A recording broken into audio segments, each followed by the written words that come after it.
কামৰূপৰ দামপুৰ আমতলাত মহানগৰ আৰক্ষী আৰু হাজো আৰক্ষীৰ যুটীয়া অভিযানত লাখ লাখ টকাৰ চোৰাং গুটখা জব্দ কৰা হয়। লগতে আটক কৰা হয় এটা সৰবৰাহকাৰী। হাজো আৰক্ষী থানাৰ অন্তৰ্গত দামপুৰ আমতলাত মহানগৰ আৰক্ষীয়ে চলালে এক চমকপ্ৰদ অভিযান।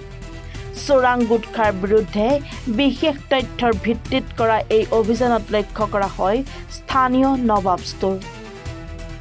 অভিযানত আৰক্ষীয়ে জব্দ কৰে বিপুল পৰিমাণৰ অবৈধ গুটখা, যাৰ মূল্য লাখ টকাৰো অধিক বুলি অনুমান কৰা হৈছে।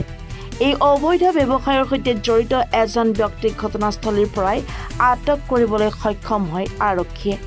ঘটনাক কেন্দ্ৰ কৰি সমগ্ৰ অঞ্চলটোত সৃষ্টি হৈছে ব্যাপক চাঞ্চল্য। ইয়াৰ লগতে এই চোৰাং ব্যৱসায়ৰ সৈতে আন কোন জড়িত আছে তাক উদঙাবলৈ আৰক্ষীয়ে অব্যাহত ৰাখিছে তীব্ৰ অনুসন্ধান। কৰিছে দামপুৰত এটা ঘটনা সংঘটিত হৈছে। হাইজেক কৰা গাড়ীৰ পৰা যি হাইজেক হৈছিলে তাৰে বহুত সামগ্ৰী ইয়াত উদ্ধাৰ হৈছে, গুটখা। কি ক'ব আপুনি গাঁও প্ৰধান? হয়, মই গাঁও প্ৰধান হিচাপে মই গম পালোঁ আমাৰ আৰক্ষী প্ৰশাসন বিভাগৰ মানুহ গোটেইখিনি আহিছে। এই তুলুৰ ঘৰত কিবা কিবি অলপ উদ্ধাৰ হোৱা বুলি শুনিছোঁ। আৰু আপুনি গাঁও প্ৰধান হিচাপে কি হৈছে? হয়, সেইটোৱে শুনিছোঁ মই। কি উদ্ধাৰ হৈছে? শিখৰ। কিমান বাণ্ডেল, কিমান কাৰ্টুন? এইটো লক্ষাধিক বুলি শুনিছোঁ। আৰু কেইটা কাৰ্টুন জব্দ কৰিছে ইয়াতে? 86 হয়।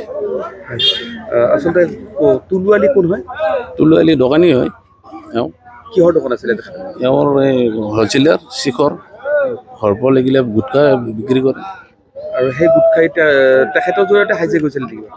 সেইটো গম নাপাম। আৰু সেইটো তদন্তত ওলাব। আৰক্ষী বিষয়া ছাৰে নিশ্চয় তদন্ত কৰিব। কোনে ৰেড মাৰিছে? আমাৰ আমবাৰী থানা আৰু হাজো থানাৰ আৰক্ষী বিষয়াসকল জব্দ হৈছে। হাইজেককৃত মাল গোটেইখিনি পোৱা নাই, আৰু কিছু সামগ্ৰী পাইছে। হয় হয় হয়, এৰেষ্ট কৰিছে। তুলুৱালিক এৰেষ্ট কৰিছে। আচলতে কিমান টকাৰ আছিল বুলি আপুনি শুনা পাইছে নেকি?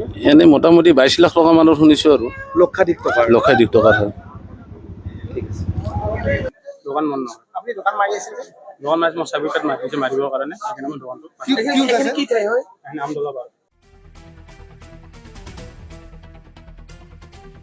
হাজোৰ পৰা মৃণাল দাসৰ ৰিপৰ্ট, এৰি ভাৰত 24।